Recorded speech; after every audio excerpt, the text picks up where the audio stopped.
Hey, what's up guys? Welcome back to the channel. My name is Frank Mularcik, and in this video, we're going to be doing a brief stock analysis on Raytheon Technologies stock, ticker symbol RTX. So this company is in the aerospace, defense, industrials type sector. And if we read a little bit right here about what they are, they say they're an aerospace and defense company that provides advanced systems and services for commercial, military, and government customers worldwide.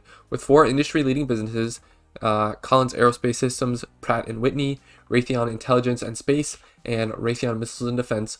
The company delivers solutions that push the boundaries in avionics, cybersecurity, directed energy, electric propulsion, hypersonics, and quantum physics. The company was formed in 2020 through the combination of Raytheon Company and the United Technologies Corporation aerospace businesses, and is headquartered in Waltham, Massachusetts. That's a little bit about the company. And actually, just a few weeks ago on December 7th, 2021, they actually, declared or authorized a big share repurchase program, which is pretty exciting. So about $6 billion worth of shares that can be repurchased. So the board of directors authorized the repurchase of up to $6 billion of the company's outstanding common stock. The new authorization replaces the company's previous program, which was approved December 7th of 2020. Share repurchases may take place from time to time, subject to market conditions and at the company's discretion in the open market through privately negotiated transactions or other means. So that's pretty awesome for current shareholders to see a share repurchase program that essentially makes every share you own worth a little bit larger chunk of the overall company itself. So that's exciting. And we're also going to take a look at the earnings for the third quarter, 2021. Looks like these were released, around October 26th. So that's almost 2 months ago, but they released these earnings for the third quarter. So just some brief highlights: sales of $16.2 billion, GAAP EPS of 93 cents, which included 33 cents of acquisition accounting adjustments and net significant and or non-recurring charges. So obviously that has to do something with the mergers and acquisitions that sort of formed Raytheon over the past few years, and that leaves adjusted EPS of $1.26, operating cash flow from continuing operations of $1.9 billion, and free cash flow of $1.5 billion. And they also talk about the backlog of $156 billion of sales, and that includes a defense backlog of $65 billion, which is pretty awesome. And they achieved approximately $165 million of incremental RTX gross cost synergies, which basically means when they combine the two businesses of Raytheon and United Technologies, they have some synergies that work together that basically reduce the overall costs by about $165 million in this quarter, and they repurchased about $1 billion of RTX shares in the third quarter alone, which is pretty awesome. And they also updated their 2021 outlook for the full year. Sales around $64.5 billion, and before that was between $64.4 and $65.4. So they're coming in, projecting to come in around the lower end of that range, but that's okay. They're still, projecting to be within the range that they set earlier. Adjusted EPS of $4.10 to $4.20 from $3.85 to $4. So definitely upping that EPS range a little bit, which is good to see. And free cash flow of around $5 billion, and they're projecting it to be in the upper end of the range that they previously predicted, around $4.5 to $5 billion. And they also, just put it in a little bit chart form. So you had about $16.2 billion of sales compared to 14.7 last year in the third quarter, which is an increase around 10%.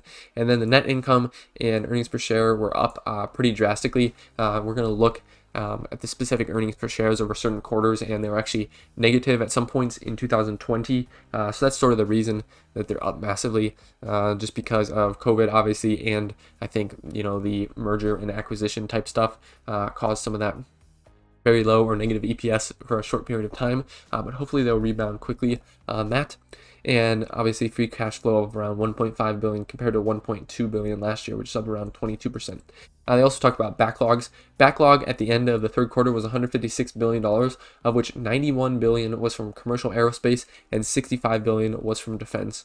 And that defense part, I think, is pretty significant, I guess, because since it's from the government, it's pretty much guaranteed. Not necessarily completely guaranteed, but it's definitely pretty certain, I would say, that they're going to, get all of that business. And, the $91 billion from commercial aerospace, I think they'll probably get most of it. And, not much of that business is going to disappear, but that's a little bit less guaranteed, I think. So that's kind of why they highlighted that defense segment, and then they also go through each of the segments results, which we're not going to look through at this time.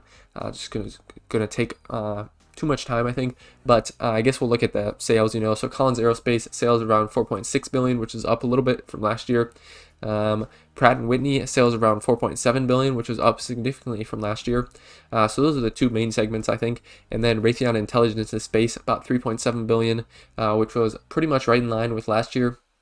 And the last segment, Raytheon Missiles and Defense, sales around 3.9 billion, which is up a little bit from last year. So those first two segments are definitely a little bit larger, but really not that much larger. So that's good to see. I think that all four of those segments are contributing heavily, and one or two of them aren't just completely dominating.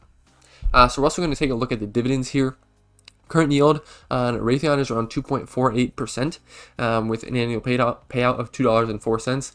Payout ratio from an earnings per share perspective right now is around 50%, and the 5-year dividend growth rate is around 4%, which is not terrible, but it's not that fantastic either. And Seeking Alpha here said that they have consecutive dividend increases of 28 years. However, I'm going to check on that real quick because I was actually watching a video from Ethos Investing recently, and he was doing a comparison between Raytheon and Lockheed Martin. And he had in his video that they had 0 years of increasing dividends. So I'm going to try to find one of these other websites that usually lists years of increasing dividends. Market Beat as well says 28 years. So I'm not exactly sure, why Ethos Investing video was saying that. Maybe he just had a small error there, or maybe he knows something that I don't. But for me, it looks like they have 28 years of consecutive dividend increases. And if we look at the dividend history here, we can see, at least over the past few years, they have been increasing the dividend. If it loads here real quickly, yeah. So, last year or this year, they increased it in the second quarter. The prior year, again, increased it the second quarter. 2019, they did not increase it, during any of those quarters, but the total amount paid in 2019 was still greater than in 2018, since they did increase in 2018. So it looks like to me that they've been increasing the past few years at least. So I think that 28 years is pretty solid, and I'm going to stick to that, which is pretty amazing, pretty impressive for most companies. Most companies don't have that kind of dividend history. The dividend growth rate over the past few years is definitely a little bit lower than I would like to see, which is one of the big issues. We're also going to look at the PE ratio here, and on this one, we can see these negative earnings, in 2020, and then they turned positive this year. So those negative earnings definitely are not good, but I think most of that was probably from COVID and also some of the mergers that they did there, and that sort of had an effect on that. But right now, the PE ratio is sitting at 41, which is pretty high compared to a lot of the other companies in the industrial sector, which we'll look at right here. They were well under 20 for pretty much all the last 10-15 years.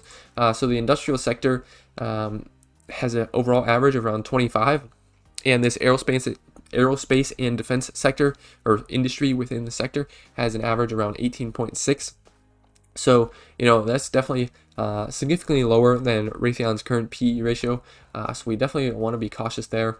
And the last thing I want to look at is just kind of a chart here on Thinkorswim. And this goes back about 2 years. So this right here is the big drop in 2020 in around March. So their high on the 2-year chart is around 100 before the big drop in 2020. And they slowly, working their way up here. And right now, they're here around $87 per share. Or, sorry, it looks like $82.28 per share. I misread that. So their current share price, $82.28 per share. And as you can see, the interesting thing I see is that they have this big gap up around November 6th or November 5th. In that time range of 2020, they had this big gap up right here. And if we look at the cursor, we can see that the stock price never got back down to that level. And normally, stocks like to fill gaps. So that's something I definitely would like to keep an eye on.